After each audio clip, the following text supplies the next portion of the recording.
Hello, welcome to another photo critique here on the Boudoir Guild. My name is Mike Lloyd. I've been a professional photographer for 12 years now, and I'm a certified print competition judge through PPA. I've judged competitions all over the country, and I'm excited to share some of that knowledge with you here today in this photo critique. I'm going to go more into detail about backgrounds and patterns that you'll find within your photos here in this particular critique.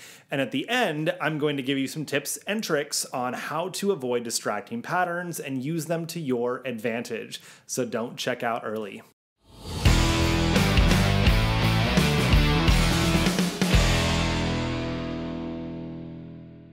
Okay, I'm digging the expression. This is like, was it Sharon Stone and Basic Instinct? That's my first thought here. I love the zebra pattern also. It's a good contrast between her light skin and then the black bodysuit here. It's like bodysuits are like my new favorite thing to shoot. This tiled wall over here is a little bit distracting, and that pattern clashes with the zebra. So I don't know if you could have moved that away if you had space on the other side of the frame. It doesn't look like window light. Nah, I can see the catch lights. It's definitely a strobe. Yeah, the tile there is a little weird. Also, it's cropped pretty tight, like her arm right here. That seems like a weird place to crop, and same thing on her wrist.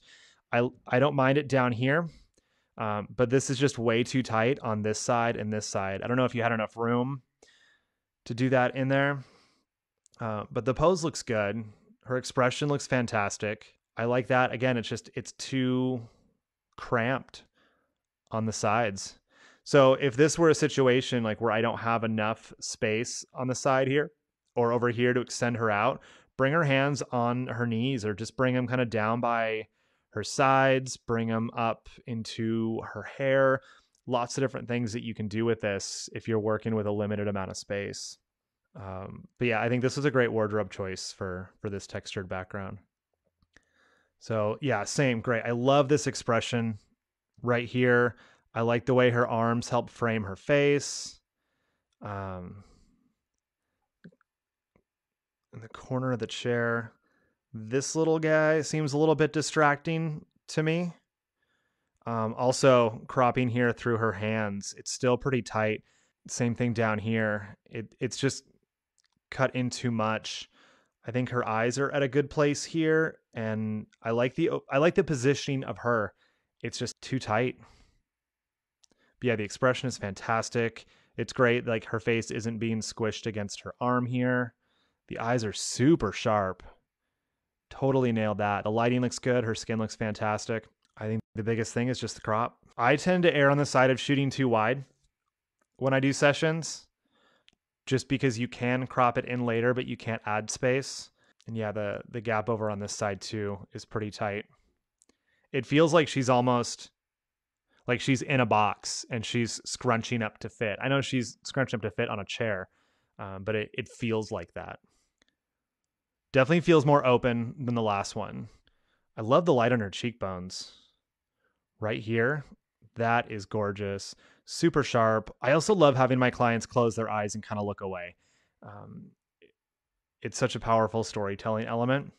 And I'm digging the arms. I like the bend here. I'm sure she's stoked with how her biceps look. This arm, though, needs to come out a little bit more because we're getting this foreshortening here on the elbow. And if her arm was out a little bit more, then her arm wouldn't look quite so short and clubby. But the hands and the hair are great. Again, the head tilt, everything else here is fantastic. We're cropped through her feet and her knee down here, which feels really tight.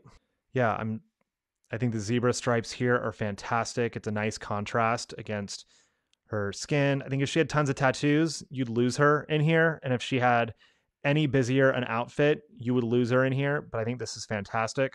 Get rid of this guy also down here. That shape is a little bit distracting. So many amazing things about this photo. Again, just the tight crop and then this elbow. And that'd be a total game changer. But overall, a solid set. I'd be proud of it. So thanks for watching another one of the critiques. I hope you learned something today, if not more than one thing. So let's go into a little more detail about backgrounds and patterns within your images. So as our brains read images, there are a few things that we see in a particular order. And this is not just preference, this is not anyone's style, this is how all of our brains work regardless of who we are, where we're from, or what we look for in an image on the conscious level. Firstly, our brain sees the brightest thing in the photo. Then it sees the most contrast and the sharpest part of the image. So when you have patterns like zebra stripes or I don't know, the Partridge Family bus, or you see a dance video from the 1990s, you have so much color and hard lines.